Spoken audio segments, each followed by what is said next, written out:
എന്റെ ജീവിതത്തിൽ ആദ്യമായിട്ടാണ് ഞാൻ ഇതുപോലെ ഇങ്ങനെ ഒരു സിനിമ കാണാൻ വേണ്ടിയിട്ട് തിയേറ്ററിൽ ഇരിക്കുന്നത്. ഒരു 10-15 മിനിറ്റ് ആയപ്പോൾ തന്നെ ഞാനിങ്ങനെ ഇത് പെട്ടെന്നൊന്ന് തീർന്നിരുന്നെങ്കിൽ, അല്ലെങ്കിൽ പകുതിക്ക് വെച്ച് വീട്ടിൽ പോയാലോ ബാക്കി OTT കണ്ടാലോ എന്ന്. എൻ്റെ ലൈഫിൽ ഫസ്റ്റ് ടൈമാണ് ഞാൻ ഇങ്ങനൊരു സിറ്റുവേഷനിലൂടെ കടന്നുപോയത്. ഹലോ, ഞാനങ്ങനെ നമ്മുടെ പുതിയ പ്രണവ് മോഹൻലാലിന്റെ പടമായിട്ടുള്ള DSR കണ്ടിട്ട് ജസ്റ്റ് വന്നതേ ഉള്ളൂ. ഇതാ സമയം നോക്കിക്കോ, 1:15 കേട്ടോ, പുലർച്ചെ 1:15 സമയം.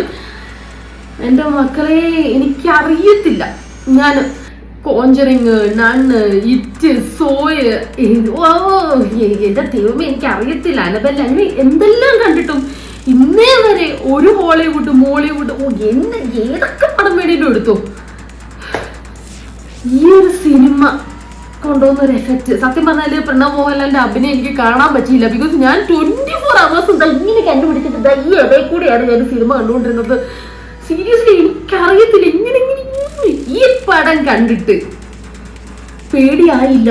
ഇത് അത്രമാത്രം പേടിക്കാനൊന്നും ഇല്ലാന്ന് പറഞ്ഞ ആരെങ്കിലും എന്റെ കമന്റ് ബോക്സിൽ വന്ന് കമന്റ് ഇട്ട് കഴിഞ്ഞാൽ മൂക്കിടിച്ച് പറഞ്ഞില്ല. കാരണം സത്യം പറഞ്ഞാൽ ഈ ഒരു സിനിമയുടെ ആ ഒരു ആഫ്റ്റർ എഫക്റ്റ്, ആ ഒരു വിറയിൽ ഇപ്പോഴും എനിക്ക് മാറിയിട്ടില്ല. ഞാൻ ഓർത്ത് ദൈവമേ സിനിമ കണ്ടുകൊണ്ടിരിക്കുന്ന വഴിക്കല്ല അറ്റാക്ക് വന്ന് ചത്തു പോകുമെന്ന്.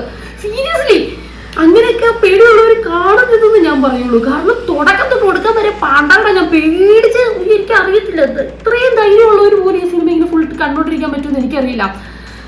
പ്രണവ് മോഹൻലാലിന്റെ അഭിനയം കാണാൻ വേണ്ടിയിട്ട് വിതുമ്പിപ്പോയ ഒരാളാണ് ഞാൻ. സത്യം പറഞ്ഞാൽ ഒന്നും കാണാൻ പറ്റിയില്ല എന്ന് പറഞ്ഞാൽ ഇങ്ങനെ കണ്ടോണ്ടിരിക്കണത് ഇങ്ങനെ. കാരണം എന്തെങ്കിലും ഒരു സീൻ വരാൻ നേരത്ത് ഇങ്ങനെ അടക്കാലോ എന്ന് ഓർത്തിട്ടേ. സീരിയസ്ലി ഗൈസ്, എൻ്റെ ലൈഫിൽ ഞാൻ കണ്ടതിൽ വെച്ച് ഇതുപോലൊരു പടം അത് മാത്രമേ ഉള്ളൂ കേട്ടോ. എന്തായാലും മൂവി കണ്ടെങ്കിൽ തീർച്ചയായിട്ടും നിങ്ങൾ അതിന്റെ അഭിപ്രായം കമന്റ് ചെയ്യണേ. ഇന്ന് ഉറങ്ങാൻ പറ്റൂല്ലോ എന്നൊന്നും എനിക്കറിയത്തില്ല. ഇനി